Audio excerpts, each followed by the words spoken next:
Let's go back in time, way back. We're in the old Arabian city of Rayyan, a place famous for its sweet dates and incredible perfumes.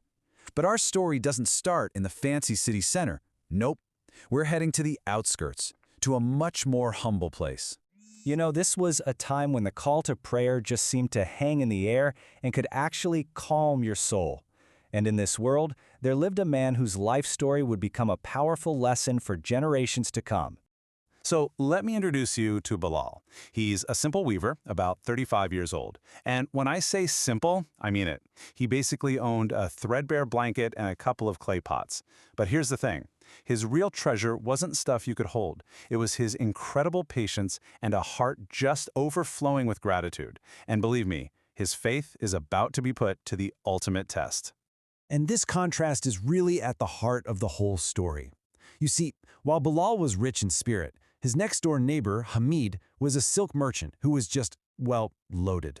The smell of these amazing feasts wafting over from Hamid's house was a constant temptation for Bilal's wife, Zainab, who was really getting tired of their simple life. Then one evening, everything just boiled over. Bilal gets home with nothing but dates and some dry bread. Zainab, who had just seen Hamid's wife decked out in fine silks, she just snapped. She told Bilal she couldn't take their poverty anymore. And get this, she had decided to take a job with Hamid, essentially leaving Bilal for a life of comfort. Wow. I mean, this is where you see the true depth of Bilal's faith, right? He's faced with losing literally everything, but he doesn't get angry, he doesn't curse his luck, he sees it as a kind of deal with God, a divine test. So he packs up the few things he owns, and with that incredible prayer on his lips, he just walks away from the only life he's ever known. So with his old life completely gone, Bilal starts a brand new journey. He turns his back on the city of Rayyan and just walks straight into the massive, unforgiving desert.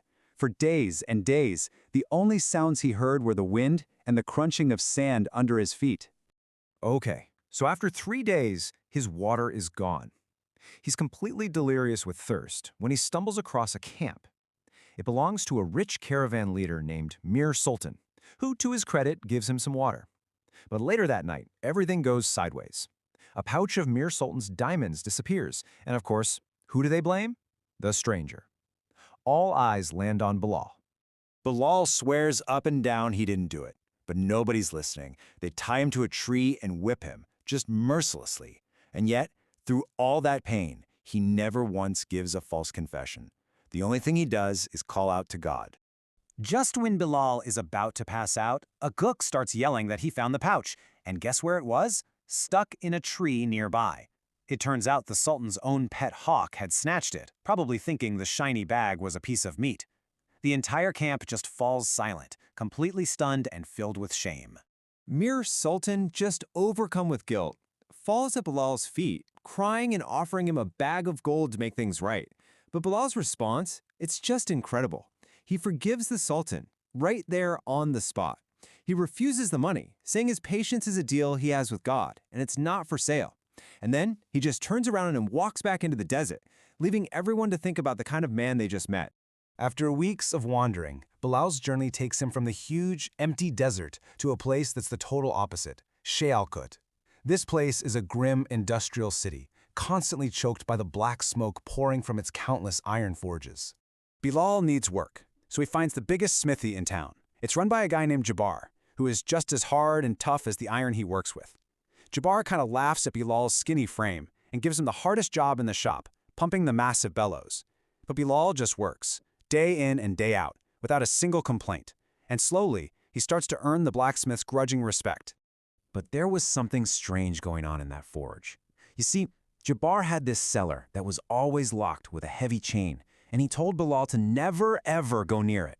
But at night, Bilal would hear these weird sounds coming from behind the door, like someone sobbing and the rattle of chains.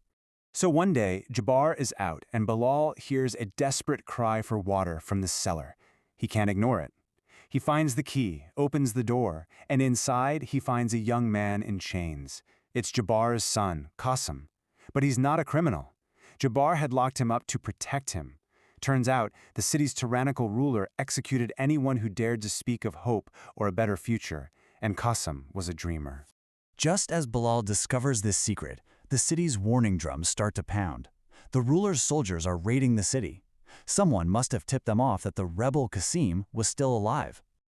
Thinking on his feet, Bilal comes up with this wild escape plan. Jabbar fills the forge with thick, blinding smoke. They hide Qasim just seconds before the soldiers burst in, choking and totally confused. Bilal creates a loud diversion, giving them just enough cover to slip into an old, forgotten sewer tunnel and get out of the city.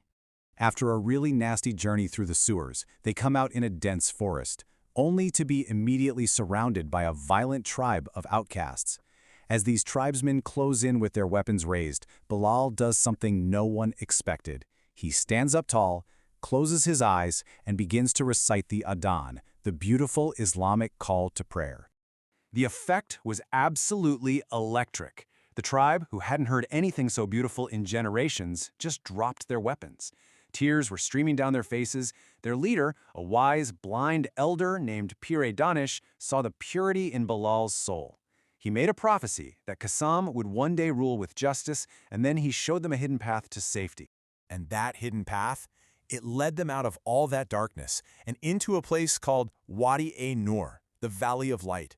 It was a peaceful community, a true safe haven of green fields and open doors where they were finally welcomed not as strangers, but as brothers. This, right here, was the reward for their unwavering faith. And the years that followed really brought everything full circle. Jabbar found his redemption, using his strength to build homes instead of weapons. Qasim, after a decade of learning, fulfilled that prophecy and returned to Shialkot as a wise and just leader. And Bilal? Well, he heard that his former wife Zainab had fallen on hard times, and in an ultimate act of grace, he sent her all of his savings, along with a message of forgiveness. So what are the big takeaways from Bilal's incredible story? I think his life really shows us that true wealth has nothing to do with money, it's spiritual. It teaches us that patience through the tough times is actually its own reward, and that things like faith and forgiveness, they have the power to change not just one person's life, but the entire world around them. And that really leaves us with one last thing to think about. Bilal faced loss, injustice, you name it, but his faith never ever broke.